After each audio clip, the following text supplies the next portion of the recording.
जय जय राम, श्री राम जय राम, जय जय राम। बोलो सियावर रामचंद्र भगवान की जय। काफ़ी बड़े अंतराल के बाद आपसे भेंट हो रही है। श्री वाल्मीकि रामायण की भाव यात्रा लंबे समय से रुकी हुई थी।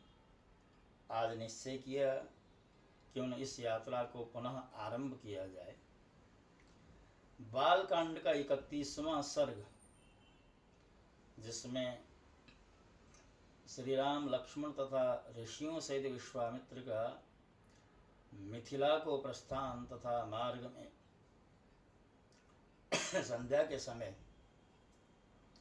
सोनभद्र तट पर विश्राम करने की चर्चा इस अध्याय में की गई है। अततां रजनीं तत्र कृतार्थौ रामलक्ष्मणौ ऊचतुर्मुदितौ वीरौ प्रहृष्टेनान्तरात्मना। पिछले अध्याय के प्रसंग आगे बढ़ाते हुए कहा गया है कि तदनंतर विश्वामित्र के यज्ञ की रक्षा करके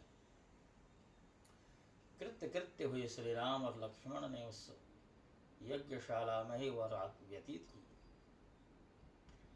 उस समय वे दोनों वीर बड़े प्रसन्न थे।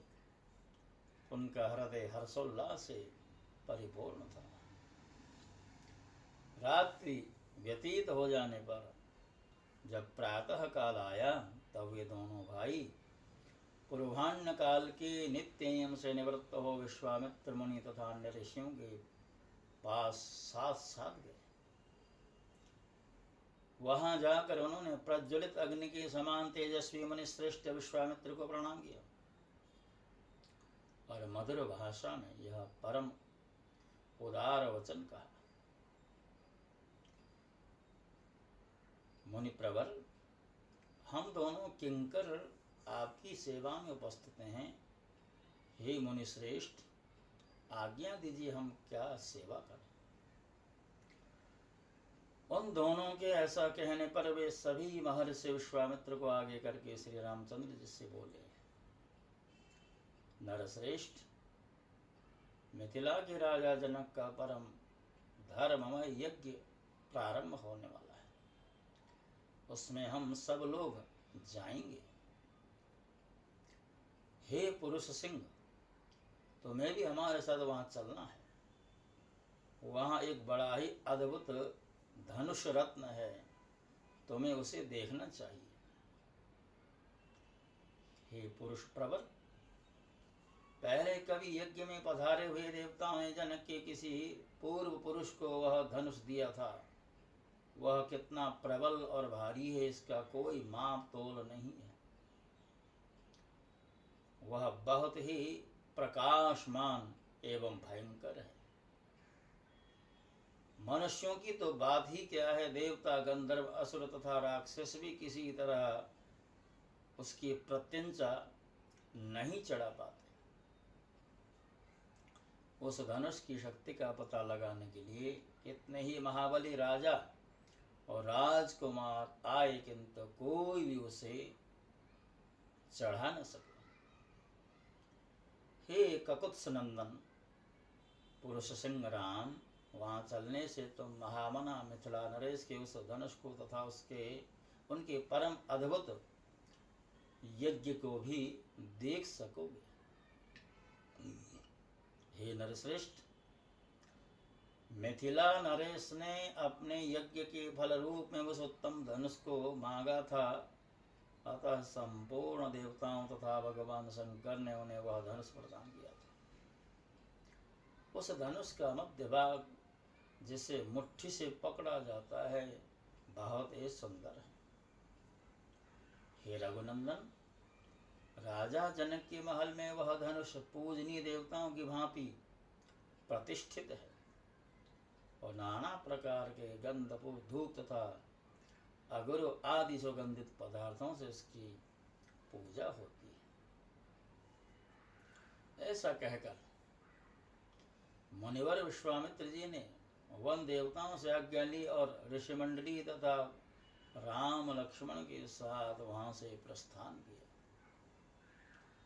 चलते समय उन्होंने वन देवताओं से कहा, मैं अपना यज्ञ कार्य सिद्ध करके इस सिद्धाश्रम से जा रहा हूं। गंगा के उत्तर तट पर होता हुआ हिमालय पर्वत की उपत्यका में जाऊंगा, आप लोगों का कल्याण हो। ऐसा कहकर तपस्या के धनी मुनिश्रेष्ठ कौशिक ने उत्तर दिशा की ओर प्रस्थान आरंभ किया।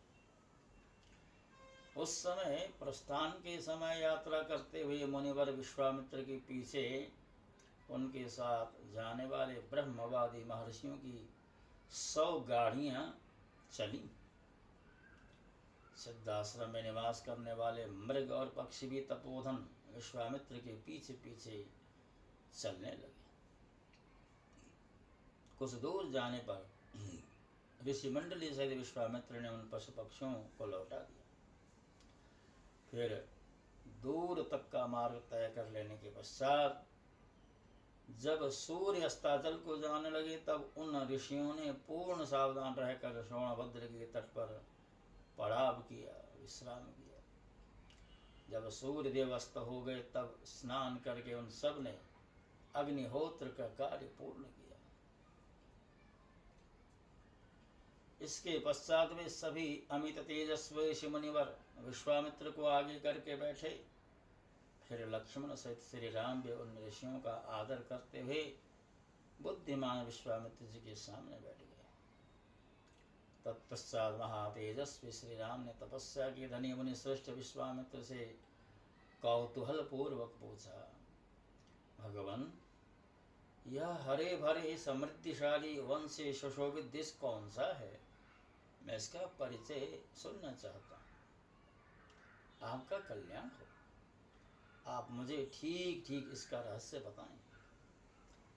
श्री रामचंद्र जी के इस प्रश्न से प्रेरित होकर उत्तम व्रत का पालन करने वाले महातपस्वी विश्वामित्र ने ऋषि मंडली के बीच उस देश का पूर्ण उसे परिचय देना आरंभ किया। भक्तों, वो देश कौन था, कौन सा था, उसके बारे में अगले अर्थात 32वें अध्याय में चर्चा की गई है। जैसा कि हमने आरंभ में ही एक संकल्प लिया हुआ है, हम एक ही अध्याय की श्रृंखला आपके समक्ष प्रस्तुत किया करते हैं। तो यह जो अध्याय जिसमें 24 श्लोक मात्र हैं, अन्य अध्यायों की तुलना में ये छोटा है। तो छोटा अध्याय होने के कारण आज का जो वीडियो है वो भी छोटा ही बना, क्योंकि हमने एक संकल्प और लिया है कि जो कुछ भी यहाँ वाल्मीकि जी के द्वारा लिखा गया है उसमें ना अपनी ओर से कुछ जोड़ना है, ना कुछ उसमें से घटाना है। तो जैसा लिखा वैसा मैंने आपको पढ़ के बता दिया। इसलिए आज के इस प्रसंग को यहीं विश्राम देता हुआ अगली श्रृंखला में आपसे भेंट होगी, ये वचन देता हुआ आपसे विदा होता हूँ। और चलते चलते अगर आपने हमारे चैनल को सब्सक्राइब नहीं किया अभी तक, तो कृपा करके सब्सक्राइब कर दें, लाइक का बटन दबा दें और बेल भी अगर आप ऑन कर दें तो बहुत बड़ी कृपा होगी। तो जैसा कि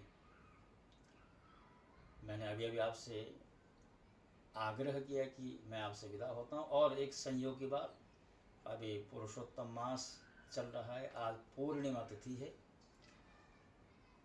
एक महीने का जो अधिक मास है उसमें से 15 दिन निकल गए हैं, अब मात्र 15 दिन शेष रहते हैं। तो 15 जून को इसकी समाप्ति हो जाएगी। उसके बाद फिर ज्येष्ठ शुक्ल पक्ष आरंभ होगा।